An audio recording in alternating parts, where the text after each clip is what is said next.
గౌరవనీయులు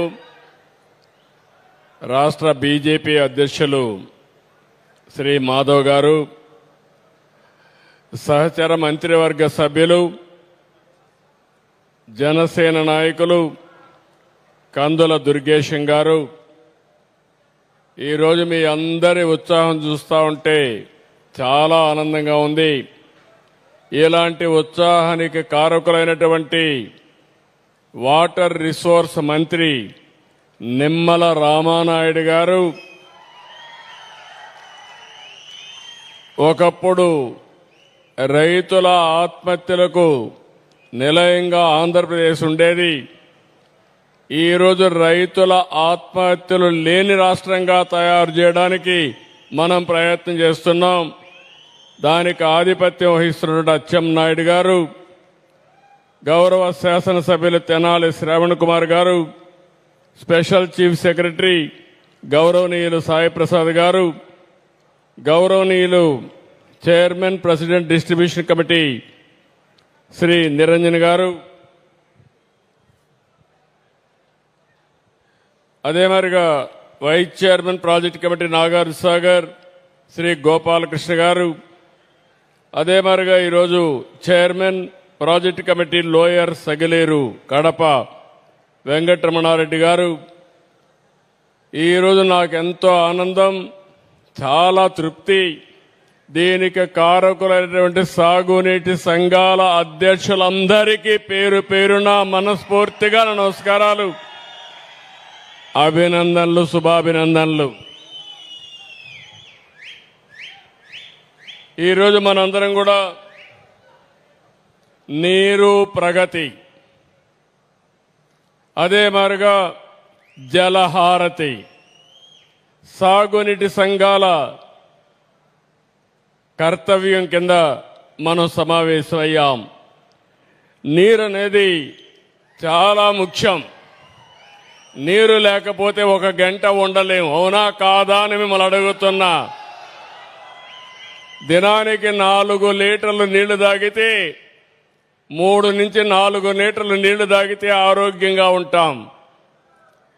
నీళ్లు గాని సకాలానికి తాగకపోతే డీహైడ్రేషన్ ప్రారంభమవుతుంది. దానివల్ల అనేక ఇబ్బందులు, అనారోగ్య సమస్యలు కూడా వస్తాయి. మనకు నీరు యొక్క ప్రాధాన్యత గురించి నేను ఎవరికీ చెప్పాల్సిన అవసరం లేదు. మాకు నీటి ప్రాధాన్యత తెలుసు అనేవాళ్ళు చేలిపైకెత్తండి. అందరికీ తెలుసు. కానీ నీటి సంరక్షణ మాత్రం పట్టించుకోం. ఒకప్పుడు నేను చిన్నప్పుడు చూసేవాడిని. నేను చిన్నప్పుడు చూస్తే ఎక్కడ చూసినా నీళ్లుండేటివి. అన్ని నదులన్నీ కూడా జీవనదులుగా ఉండేటివి.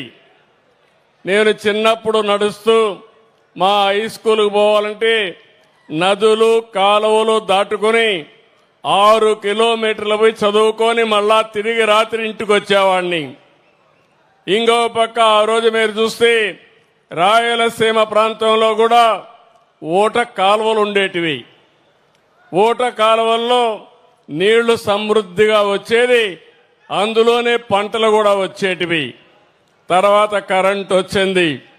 ఎక్కడికక్కడ అప్పుడైతే కరెంటు కూడా లేదు.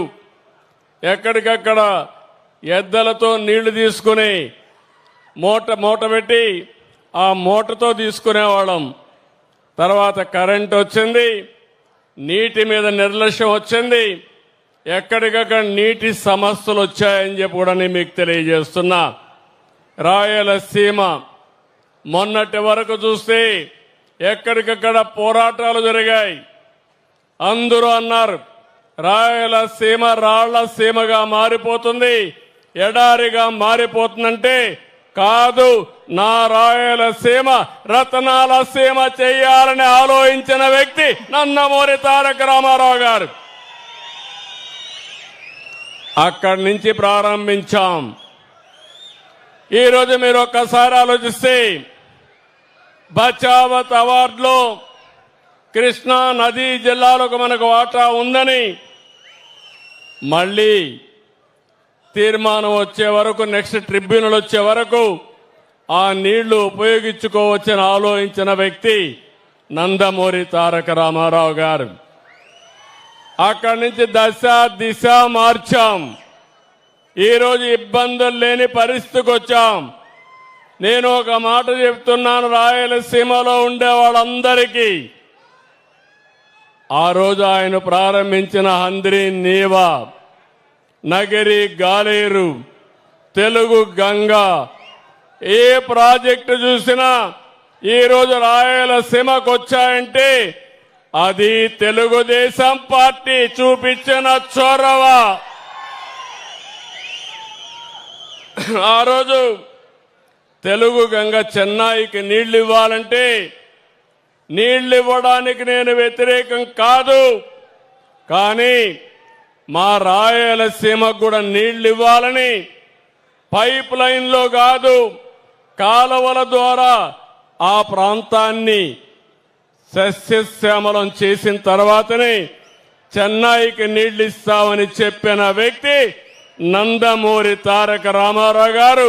చేసి చూపించిన వ్యక్తి నందమూరి తారక రామారావు గారు. ఈరోజు ఇక్కడే మిమ్మల్ని అందరినీ కోరుతున్నాను.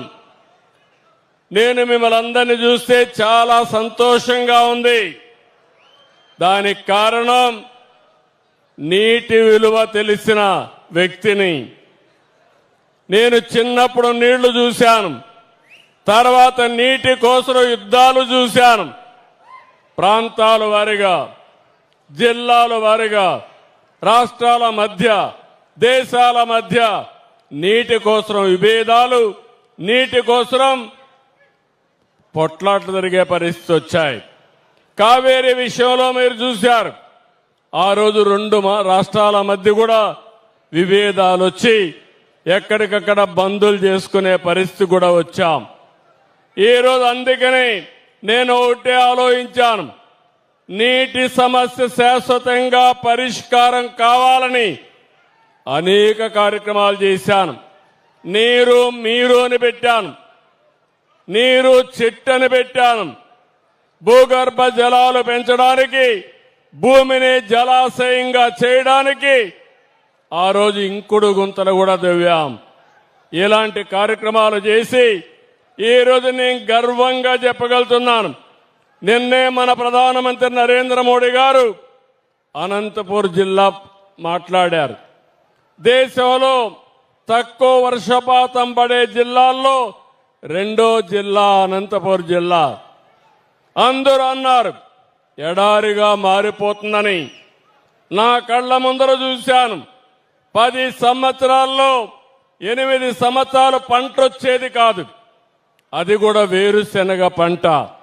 నేనే ఆ రోజు ఏదైతే ఇన్పుట్ సబ్సిడీ పెట్టి కడాన ఖర్చులకైనా డబ్బులు ఇవ్వాలని చెప్పి ఆలోచించాను. ఈరోజు మీరు చూస్తే అక్కడ ఒక సంవత్సరం 10 లక్షల ఇంకుడు గుంతలు తవ్వాం, మైక్రో ఇరిగేషన్ ఇచ్చాం. అదే మారిగా ఎక్కడికక్కడ 190% మైక్రో ఇరిగేషన్కు సబ్సిడీ ఇచ్చి పండ్ల తోటలకు శ్రీకారం చుట్టాం. నేను గర్వంగా చెప్పగలుగుతున్నాను, ఈరోజు అనంతపురం జిల్లా ఎడారి కాదు, పండ్ల తోటల వనంగా తయారు చేసిన ఘనత ఈ ప్రభుత్వానిది. అది దూరదృష్టి, మీ మీద ఉండే అభిమానం. ఈరోజు ఒకే ఒక విషయం చెప్తున్నాను, నిన్నటి వరకు రాయలసీమ రాళ్లసీమ అవుతుందని చెప్పి అనుకున్న వారికి సమాధానం నేను ఎప్పుడూ చెప్తున్నాను, రాయలసీమని రాళ్లసీమ కాదు రతనాల సీమగా చేసే బాధ్యత ఎన్డీఏ ప్రభుత్వాన్ని. హార్టికల్చర్ పైన శ్రద్ధ పెట్టాం. భవిష్యత్తులో దీనివల్ల రాయలసీమకు బంగారు భవిష్యత్తు వస్తుందని చెప్పి కూడా నేను మీకు తెలియజేస్తున్నా.